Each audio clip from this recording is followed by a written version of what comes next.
So stats yesterday. Stats yesterday in the football game were awesome. Stats in Ottawa not so awesome. Greg, what are we looking at?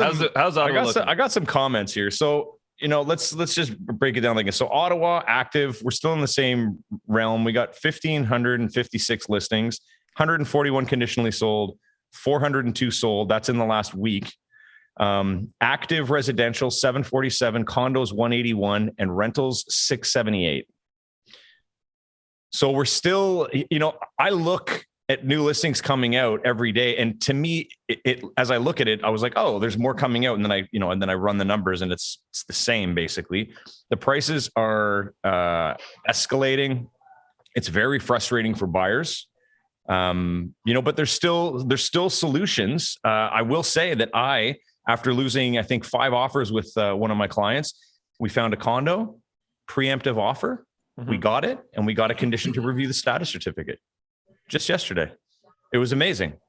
So we couldn't believe it. After you're running around thinking like it's going to sell for like how much more. Anyways, we got it, and we paid just a little bit over list, but we got it. In Orleans. Now, what I will say is interesting that I've seen after I started doing a little bit of a different look at the market. I took a few streets and I looked at the sales from last year at the same time, like January, Feb, and how it looked as the year went on. And every street that I looked at, pretty much January had a high number, February had the highest number, and then March, April, May, June, all the prices slowly reduced, like they went down a bit. Maybe 1 month, like the prices or the last sales on the street or in the area, like maybe there was one that was like super high just out of nowhere because it was, a perfect home. But the numbers after February on the 3 areas that I looked at, the numbers slowly kind of dropped slightly. February was by far the biggest month last year, which is what we're seeing right now.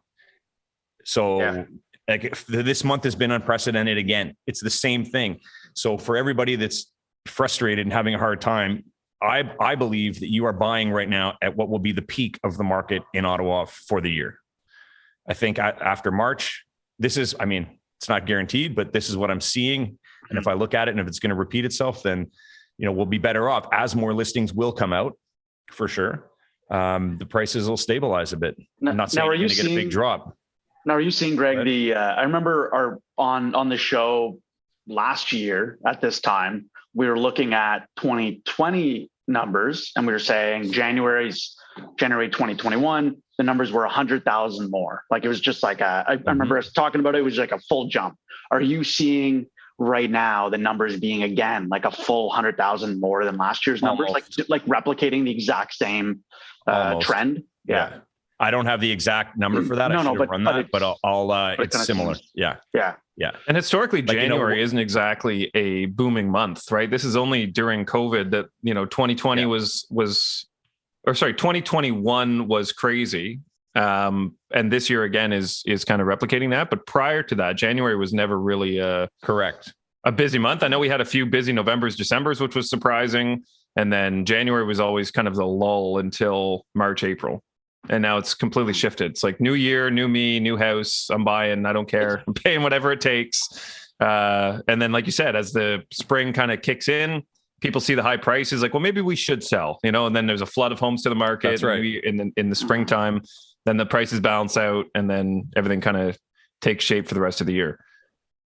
It's true. Like in a traditional market, it'll start. It'll slowly start like mid-February usually, and then it escalates, July, August kind of chill a bit. After school's back in, it ramps up, and then December it chills out again. That's like a standard kind of year in real estate as it used to be. The other thing, before I forget, is that I did notice when I was looking at those numbers is that, they escalated in February, they dropped a bit, and then the uptick, the slowest months were August, September, and then the uptick was in October, November, beginning of December. And that's what we saw last year. So if that happens again, people can, you can try to plan around buying a house with that, but I don't know if it'll be exactly the same, but I think it's a pretty safe bet.